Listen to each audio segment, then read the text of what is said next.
Good morning in the West Coast, good afternoon in the East Coast, and good evening in Europe. If you're in Asia, you're working very late tonight.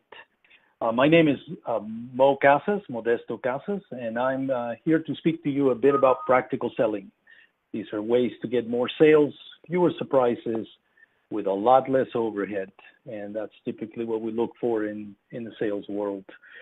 Again, my name is Modesto Casas. I'm the founder and president of InRegion Inc., a consulting company that takes companies internationally. I'm also the creator of practical solution selling, and I've been using these techniques that I'm going to share with you for the last 3 decades, more or less. I've had executive worldwide management positions with several entrepreneurial companies, so I've always been involved with the entrepreneurial world in helping these companies to beat their larger competitors. I've also been able to use these techniques to form relationships across various countries, Brazil, China, Europe, Eastern Europe, India, etc. So it does transcend the cultural nuances of each area. I'm specifically referring today to the business-to-business sale because it's quite complex. It involves multiple constituencies. It could take weeks, months. I've seen B2B sales, multi-million-dollar sales take years to complete. It involves the progression of very costly events, and not just in time, but also in investment in money. And at the end, it leads to a close, or for most people who compete, to a loss, which is a very expensive loss. The B2B sale requires the salesperson to understand multiple needs within the customer. It requires that they drive the business at different levels of the organization with very, very different audiences. And above all, to avoid forecasting surprises. That is extremely important because it's very costly to be surprised late in the process. So what I found that works and has worked for me for a very long time very well is to keep it very practical. But what does practical mean?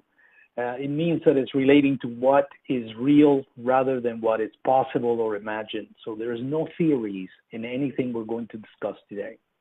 It is likely to succeed and reasonable to do or to use, and definitely that's part of the practicality of the system, and it's appropriate or suited for the actual use. So today we're focusing on B2B. There are permutations of this for the consumer sale. It's something that you can use with an existing system that you have today. Most people subscribe to some system. Or you can make it your entire system and be even more practical. It is also something that I have seen increase sales in every single case that I have used it, and certainly has reduced overhead, which is one of the things that I hate most, is paperwork. And most people in the audience at this point can probably agree with me in that case. I'm going to say, please forgive me. It looks like there's a bit of a lag on the slides. So let's talk about practical selling. Let's get into the meat of it and what it is.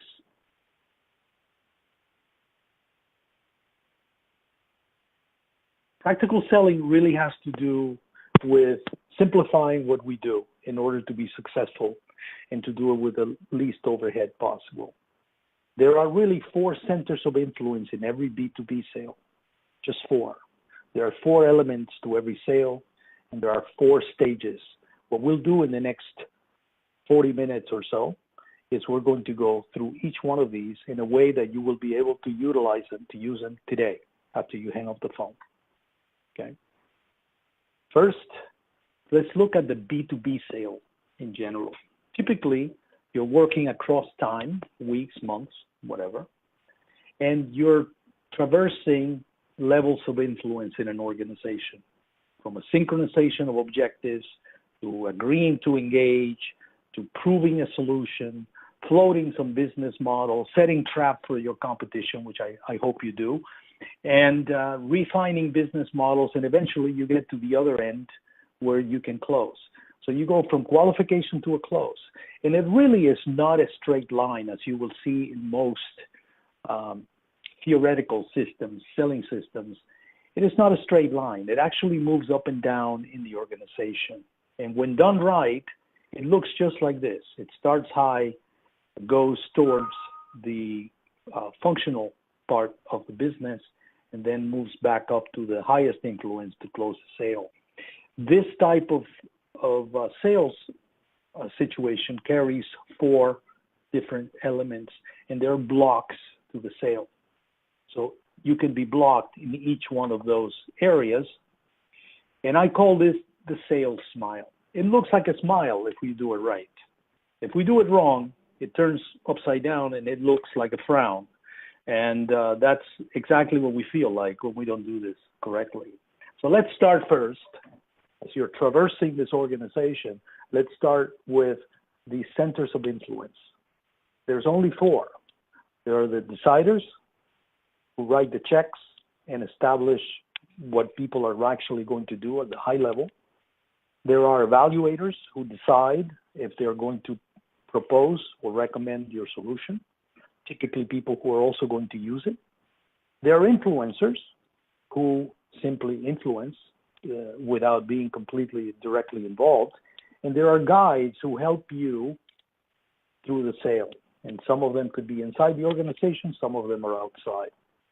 So when we look through each one of these, what I'm going to try to do, this is a 2-day training course that I do for my clients. I am going to attempt to do this in another 30 minutes or so. Okay, so bear with me. The slides and the presentation will be available after for you to look at. The decider typically has a very broad view, deals in the area of corporate objectives, and it's a person that gives you very limited access. We just can't reach out very easily. There could be hiding behind voicemail or administrators. They delegate things, so other people are doing it for them. They typically carry an executive title, but depends on your company. It is always definitely the person who can approve that sale to move into purchasing. And you'll find that other people defer to the decider. The deciders actually live at the edges of that smile, at the beginning and at the end of your sales organization. And hopefully you're touching with them also through the sale. But they're very difficult to reach, but very important to reach. And we'll go into actual details on how we deal with them. The evaluators, on the other side, are very inward-looking. They have a job to do. Maybe the decider has told them to go find a solution. Maybe they're taking their own initiative. But they're typically the folks in a B2B sale who are very interested in features. These are the folks that have lists. These are the folks that are actually running the project on how they're going to verify what they can use. And they're actually down in the functionality level of the smile, or the bottom of the smile, where they are doing all these projects. We tend to spend a lot of time with these folks because this is where a lot of the very, very heavy functional selling is taking place. Anywhere in that environment, you have the influencers. They can appear anywhere. And I'm certain you have seen them. I have seen them. I have made the mistake of ignoring them at some point and then realizing how dangerous that is to do, because they have access to the decider typically. Other people mention them, but they have nothing to do with the project at hand. That should be definitely a red flag to say, I should talk to that person. They pop up in meetings. I've had people from completely different divisions pop up in a meeting, and I couldn't figure out why. They have special projects. Sometimes they have business cards that say staff, and they speak the same words as the decider. They typically have access to the decider, and the decider is going to look to them to help them with a decision. So do not ignore these guys, the influencers. And then finally are the guides. Some systems call them coaches. Some other systems call them friends. The fact is that there are people who can be nurtured and who win with you.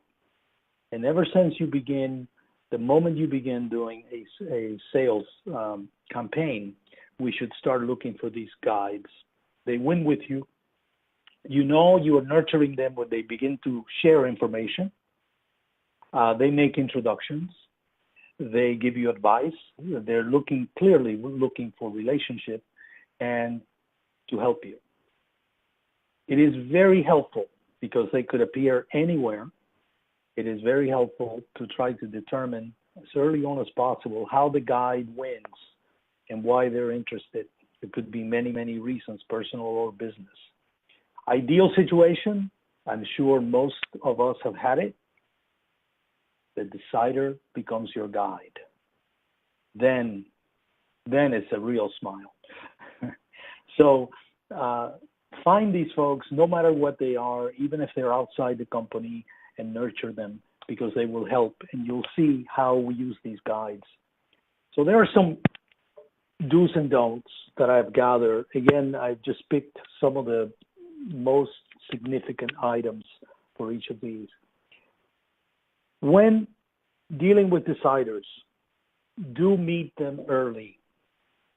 Most common mistake is not to meet the decider, but to spend a lot of time with the evaluators, and then either let the evaluator take you to the deciders or go to them later.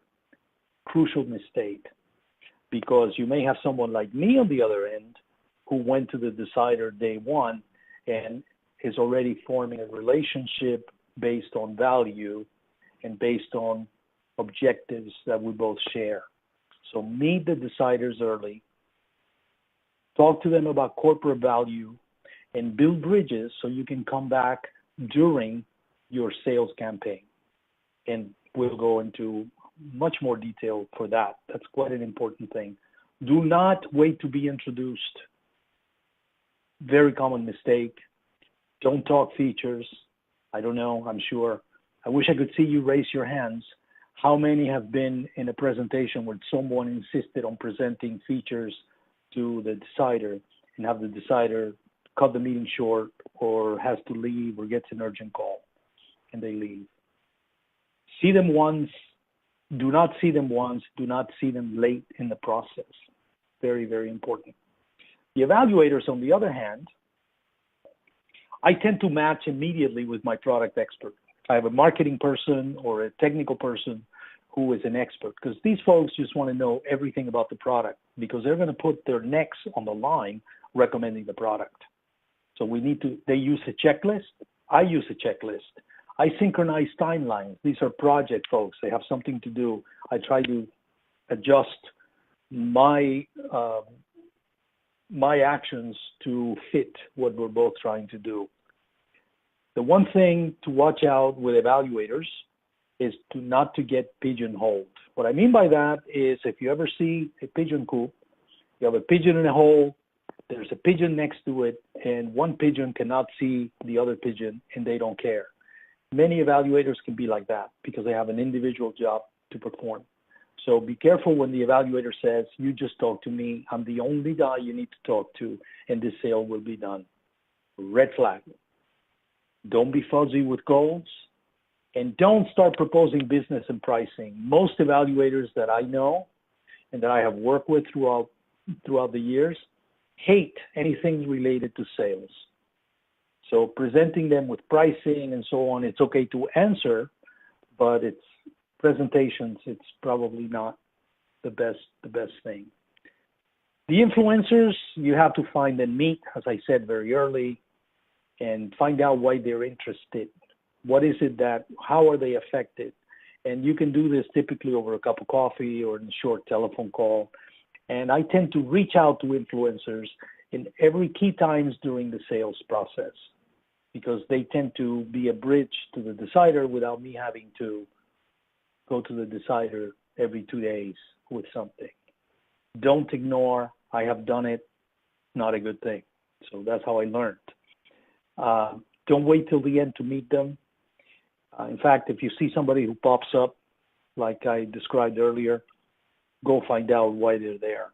And do not reveal any information about them. I have found that many influencers are very political people, so they don't want other people to know. Sometimes they're up-and-comers. They're working on their next promotion, and they are definitely involved with the influences of the company. And then finally, the guides. I like to keep them informed. I show appreciation every chance I have, and I share some of my own inside information with them to establish a relationship based on trust on both sides. I don't reveal them as a source. I never tell anyone, "Hey, Joe is my guide." That's a big no-no. I do not create difficulties for coaches, and I'm very careful never to ask for too much, not to compromise them in any way. Make sure that I protect that relationship, which is very valuable. So knowing now the four centers of influence and a little bit about how to identify them and deal with them, let's talk a little bit about the elements of the sale. Because again, there's four elements. There's the business objectives, functional needs, a functional fit, and a business fit. And if you want to keep it practical, that's all that really matters in that sales. Once again, we're working the smile. So let's go through the smile and address these four elements. Qualifying the business objectives is typically going to happen with a decider. Remember, the decider lives up there at the edges of the smile. And here, we need to now prepare, as you will see in every single case, we need to prepare to meet a decider and to align our business objectives. This is very important to do very early. Ideally, it's the first or the second call, because you usually are called by an evaluator, not by a decider. So very early on, one has to prepare before meeting with these folks or even for a phone call, studying the prospect, speaking to other people that you may know in the organization, including the evaluator, trying to learn more about the problems the organization is facing. And then I like to create in my own mind a value proposition that I carry with me for this customer. I'm not presenting it. I'm not sharing it. At this point, I'm just keeping it to myself. Then when I'm in front of the decider, I ask questions that are more related to their business. How do you address this problem now? Are you using other products, other methods? Why haven't you done this before? And you can do this in a dialogue. It's not a Q&A, but it's just a dialogue, understanding what's important to them. I'd like to always ask, what do you expect is going to be the biggest challenge in this? You'll find that deciders have already thought this through, because that's how they got to be at the level they're in. They're looking for the potential problems. And then one of the things that I've noticed in traveling with so many salespeople who reported to me and with my clients is they tend to go in front of the decider and say, well, do you own the budget? That's not really so much of that's a close-end question, which I don't like in any case, but it could be very direct, especially if you're meeting the person the first time. So I tend to hide that question in different ways. Sometimes I say things like, what happens if you don't get an approval to make this change? And wait for the answer. Sometimes the answer is, what do you mean? I am the one who approves it. What happens if you don't get the budget approved? What happens if you're not able to change? And I interlace these questions into our discussion, but at the end, I'm walking away with an agreement and an understanding of what are their business objectives. And I typically share those with the decider before I walk away. And then I can check off my first block that says my alignment is, my objectives are aligned. Then the next stop, and sometimes the first stop, is with the evaluators down below, when I'm trying to determine if we have the ability to compete. So it's a qualification of functionality. And at that point, there is a preparation. I like to introduce my product expert, if there is one, and I recommend highly that you do the same, because you create a parallel, it's like building two bridges. If one breaks down because you sold too much, the other one is still open. And product experts can be a tremendous benefit. I tend to research similar customers, so I have an idea of what problems the evaluator is trying to solve, because other customers have solved it. It also helps if you mention, I have another customer who is solving the problem this way. Will that work for you? That type of thing. If it's not confidential information. And then I recommend that you go to the functionality qualification discussion, prepared to listen, not to present. You may have a presentation, they may ask for a presentation, but always listening first, asking what is important to them, and if you have to present, then making an overview presentation, focusing on the things that are most important to them. Because that time you're going to spend with the evaluators is key, that you understand how they're getting their work done today, because that is the pain that they're trying to solve, and get an idea of how they think they can improve it, and then discuss what kind of features, because now we're dealing in the world of features, what kind of features are absolutely necessary? Have you thought about this? I'm sure some of you might be surprised how many times they have no idea. They're looking for your directive. If they start saying they want features and we don't understand why, we can ask why and keep asking why, because that will reveal a lot of other information below the basic feature and perhaps other pain points that they have. You have succeeded, and you can check off that flag if you walk away with an agreed to critical to success criteria. And you get extra credits if you walk out of there with that list in a prioritized fashion, because that list becomes extremely important for the next step. The next step is when you have to do a pilot program or an evaluation or a test, so you can prove that your functionality will work for them. So that list becomes extremely, extremely important. So the first step in preparing for the third block of any sale is the critical to success list, having a clear list that has been agreed to. And you can't always get it, but you can always get enough and at least keep good notes and share with the evaluator.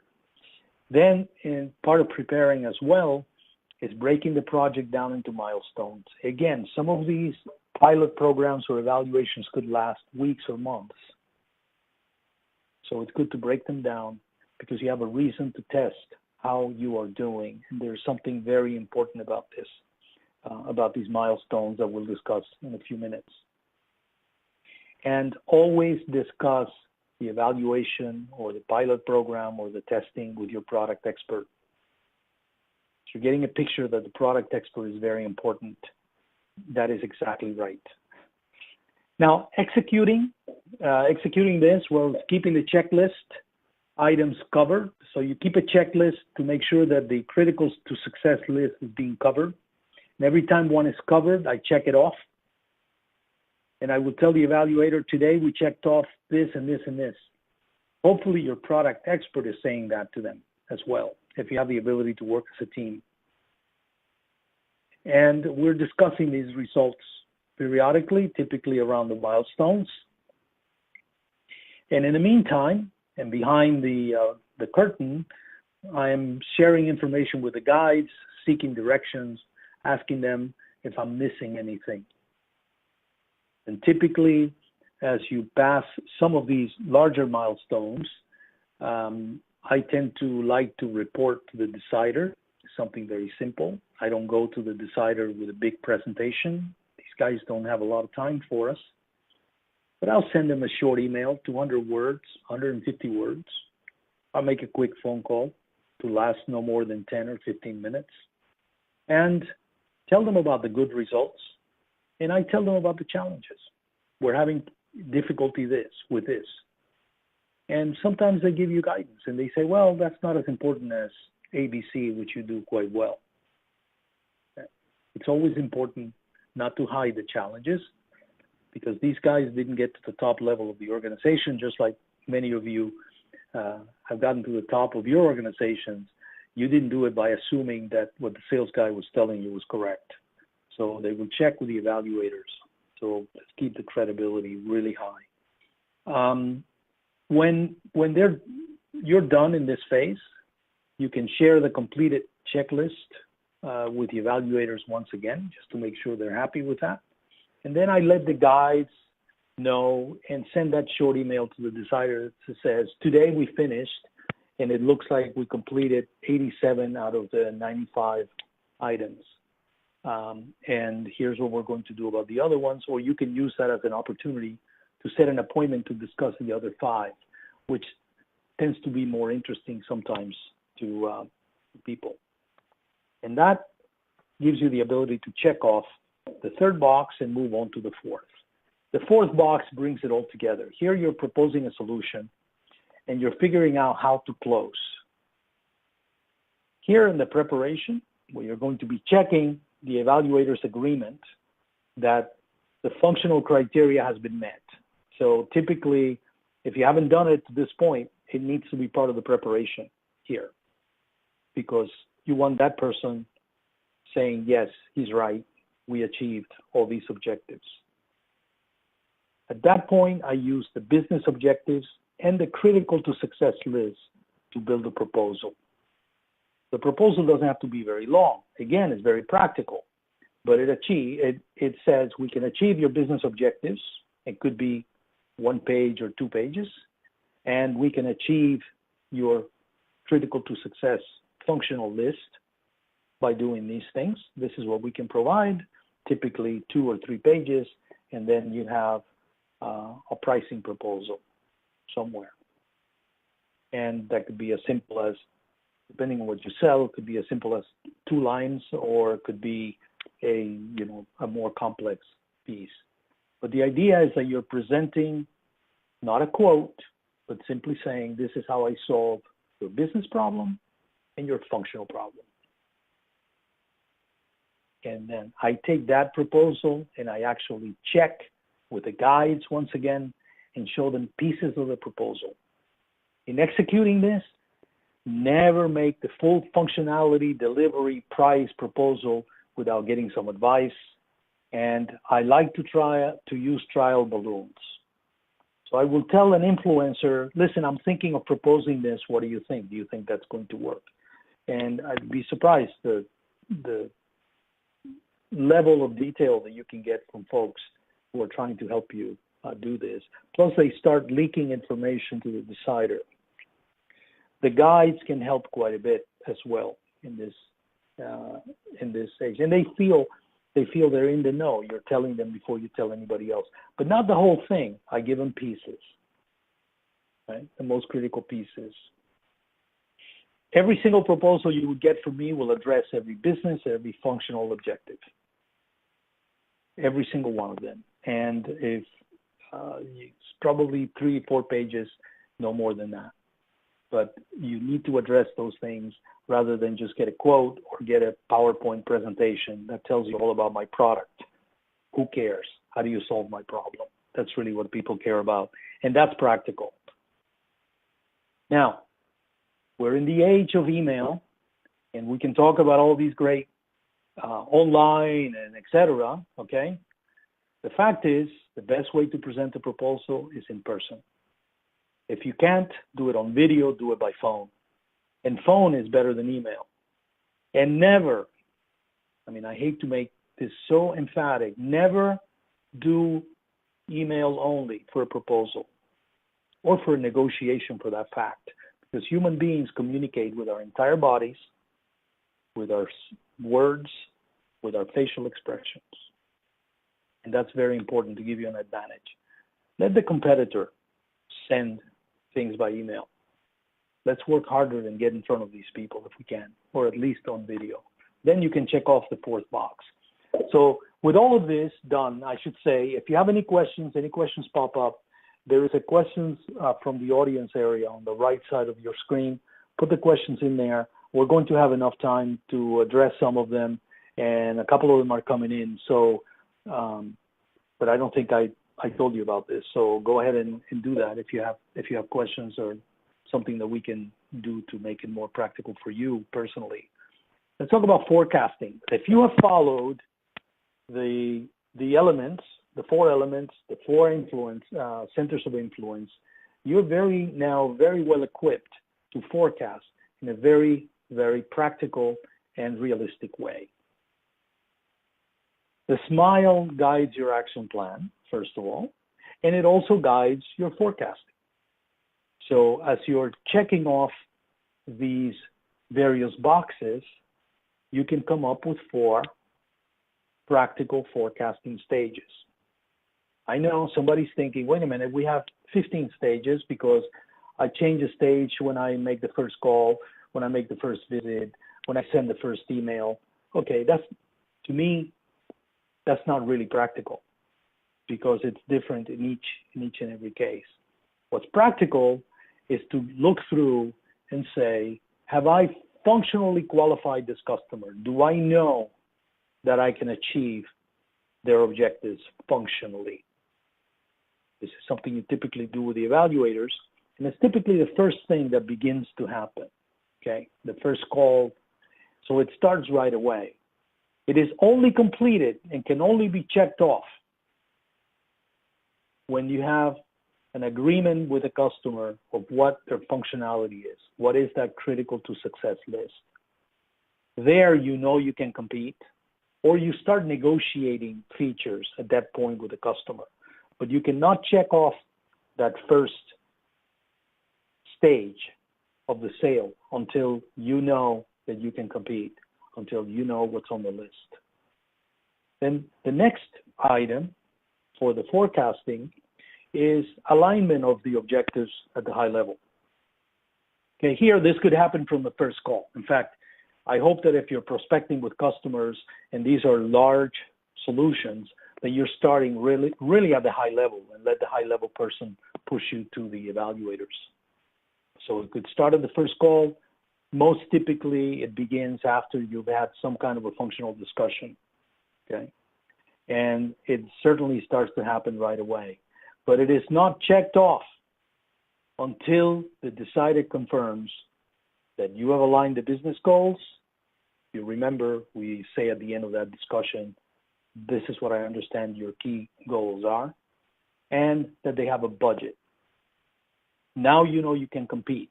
Remember what happens if you compete, spend weeks in evaluations or pilot programs or loan software or loan equipment, and at the end, they didn't have a budget. So once you verify that you've aligned the objectives with a decider and that you do have a budget, you can move to the next level. The next level of forecasting is a functional fit. And it should be happening, that qualification or that proving that you have functional fit should be happening after you have made the 2 qualifications. I use this in sales meetings. A salesperson tells me they're making a product presentations, they are doing an evaluation, and they have not checked off the function qualification and the business alignment, and I stop the evaluations immediately. And I suggest for the sales managers listening that you do the same, because that functional fit is very costly for your company, not only in time and money, but in time and money that you're not spending somewhere else. So you can check that off when the evaluators agree that the solution meets the critical functionality. There are always going to be exceptions, but that you meet as many of those as you possibly can. That is your best functional fit. Then you can check that off, and then it's time to go back to the decider and make a proposal, a business proposal. And this could begin to happen, by the way, anytime during the sales cycle. I've worked with companies that right away they want some pricing. So you have to discuss pricing, but you're not making a proposal until you know that you can fit functionally and you can achieve the business goals. At that time, you bring it in front of the decider, and you continue to work with the decider, with the evaluators at that level, until they agree that the proposal works and they commit to buy, or they tell us to go away. It's one of the two. Now, if you use the system, it'll be very rare that you'll be told to go away at this stage, because somewhere in removing the other blocks, you would have known, and typically you will know it even before the customer knows it. So it keeps you from being surprised. Now, a couple of little principles here, because salespeople, all of us, and I call myself among you, we have been successful because we're very optimistic. Okay? Stop it for forecasting. Continue your optimism for everything else, but not for forecasting. You forecast until you know you don't know. How many times have we had a sales meeting where the salesperson says, I am going to get this deal? How do you know? Well, I did the same thing with another customer. You don't know. How do you know there's a budget? Well, it's not a lot of money and there's a company that's doing very well. You don't know. So until you know, you don't know. And then as you find out some of these blocks and you're qualifying both business and functional needs, once you think you know, do what very good sailors do. They triangulate. What I mean by that in the case of the B2B sale is to ask someone else for confirmation. This is, again, where your influencers and your guides can come in. And you can then ask, hey, I heard today that you have a project in October that you can use my services towards the middle of October. What do you think? Do you think that's realistic? That's what I mean by triangulating. Right? The other thing that I've learned that has been very important since I work with so many clients, and not just doing the sales training, but also in going through sharpening their sales organizations, is most people are using some type of CRM system. So to me, making this practical is to incorporate it into whatever sales forecasting my clients are using. You should look for ways, look at the 4 stages, and even if you want to keep the other 15 stages, I highly recommend that you plug these stages in as block removers or red flag removers within your forecasting mechanism, so that you can follow the SMILE practically. So we incorporate it into sales forecasting, whatever you have. I use it to drive discussions in sales meetings. It's always fun. Sales guy tells you 15 minutes about a specific customer meeting, etc. And at the end, I can just ask, do you have a critical to success list? If the answer is no, then that block is not checked off. You still need that. So let's go verify. And it's very powerful because you bring the customer along with you. You can prepare, this method can help you prepare sales visits without a lot of documentation and questionnaires and forms to fill out. You could actually have a SMILE and say, we're right here. We're going to go functionally verify what the customer said, or we have proven the functional solution, and now we need to go ahead and present it. Okay, so that whoever is in the car with you that day or in the airplane is ready to go by your strategy. Okay, I make this CRM friendly. I've incorporated this in Soho. We've incorporated this in Microsoft Dynamics and in Salesforce.com. I've had clients who have used it with ACT, with Goldmine, and I don't know about Nimble. Somebody just told me about Nimble a couple of days ago, so I added it in here if anybody is using it. Please write me later and tell me if you were able to plug it into Nimble. So what can you do today? Because your time is valuable, and I thank you for giving me this time. You can review your opportunities today. You can let the smile guide your plan. You'll have this presentation online. You'll be able to refer to it, or you can ask me later. Take a look at the smile. Where are you? Are you covering those blocks? Determine the elements that are not covered in action plan and start to cover them. It's never too late unless you've lost the deal already. Adjust the forecasting stages or probabilities if you use those, if you can, and be very realistic in your assessment. Remember, the smile drives the action plan until you know you don't know, and when you think you know, triangulate just to make sure you're not going to get surprised at the end. If you have questions, any other questions, there are three. I'm going to attempt to address them. We have about 5-6 minutes. You can write me. You can go to my website. You can call me. Actually, yes, I use the phone still, and I don't mind a call from a nice stranger. So please type your questions in the chat, and I thank you for those who have had the questions. The first one is, how do deciders react to your questions? It's a very, very good question. Well, they react if I go in with a high-level attitude. I'm trying to understand. Whenever I have prepared a bit, so I know a bit about their organization, they react just fine. I establish a dialogue. That's what I'm trying to do. Remember what they used to call this a sales interview. It's not a sales interview. It's a dialogue. We're trying to get to common ground and trying to figure out how to help each other. And by doing that, customers tend to react, even deciders tend to react. By the way, that works for the evaluators as well. Question about pigeonhole. I'm pigeonholed today. How do I get out? Okay, well, you're not the only one who's been pigeonholed. I've been pigeonholed, and most of the salespeople that I've worked with have been pigeonholed. First thing is to try to either contact the decider yourself, but in some cases you might be concerned that the person pigeonholing you may be upset. So I have also had managers, one of my manager perhaps, come in. At my level, I may bring the CEO to meet with someone, and have the manager contact the decider or ask for a meeting with the decider and bring me along. And then in that meeting, I can start to build the bridges. So typically, by the way, if you go to the decider really early in the sales cycle, you avoid this pigeonholing. So the earlier, the better, with good preparation. Then the last question that I have is, how long, it's a little bit of a spelling here, how long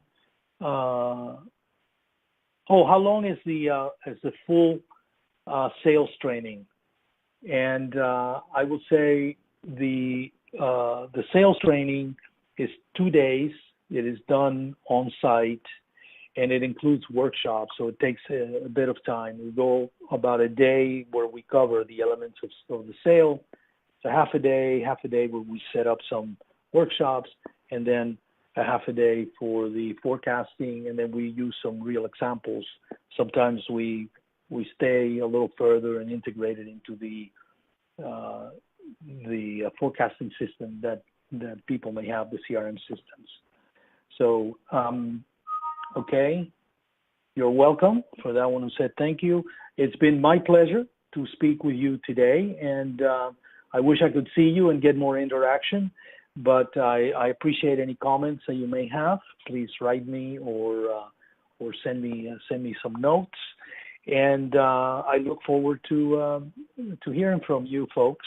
The presentation will be available in the next couple of days. I understand it's quite quick, and And I thank you for your attention. Thank you for your participation.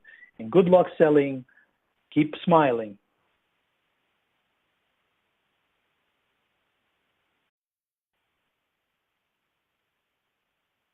Good morning in the West Coast, good afternoon in the East Coast, and good evening in Europe.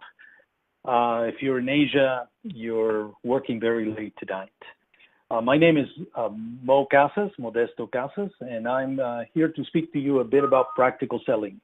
These are ways to get more sales, fewer surprises, with a lot less overhead, and that's typically what we look for in the sales world.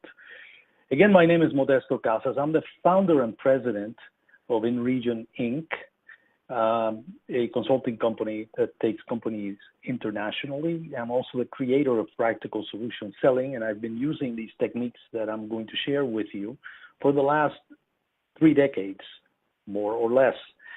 I've had executive worldwide management positions with several entrepreneurial companies, so I've always been involved with the entrepreneurial world in helping these companies to beat their larger competitors.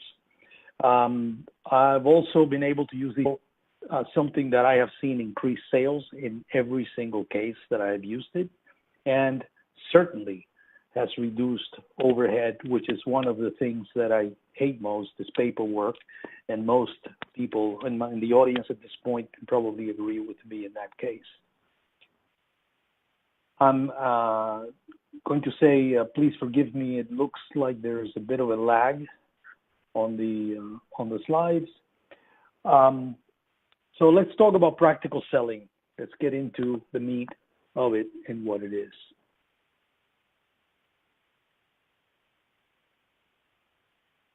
Practical selling really has to do with simplifying what we do in order to be successful and to do it with the least overhead possible.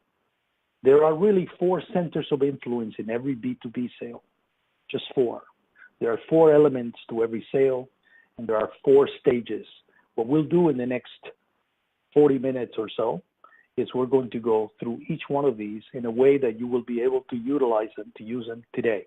These techniques to form relationships across various countries, Brazil, China, Europe, Eastern Europe, India, etc. So it does transcend the cultural nuances of each area.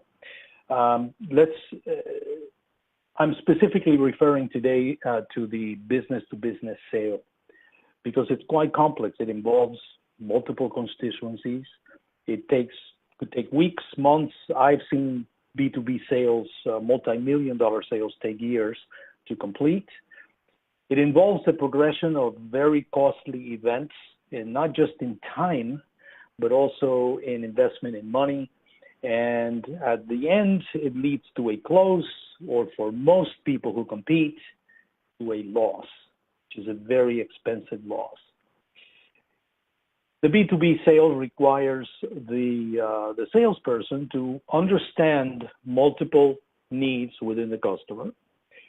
It requires that they drive the business at different levels of the organization, with very after you hang up the phone. Okay. First, let's look at the B2B sale in general.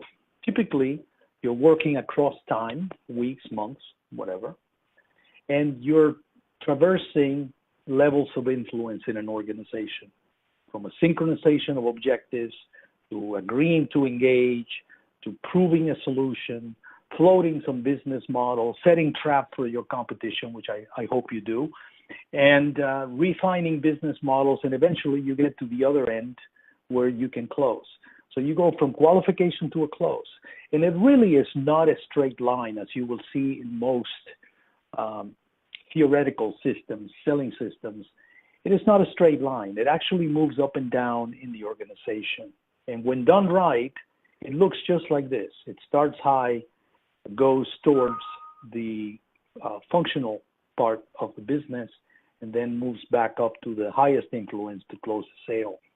This type of sales situation carries 4 very different audiences. And above all, to avoid forecasting surprises, That is extremely important because it's very costly to be surprised late in the process. So what I found that works and has worked for me for a very long time very well is to keep it very practical.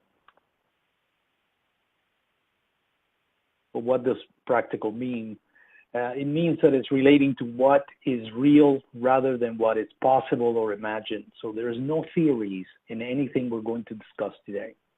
It is likely to succeed and reasonable to do or to use, and definitely that's part of the practicality of the system, and it's appropriate or suited for the actual use. So today we're focusing on B2B. There are permutations of this for the consumer sale.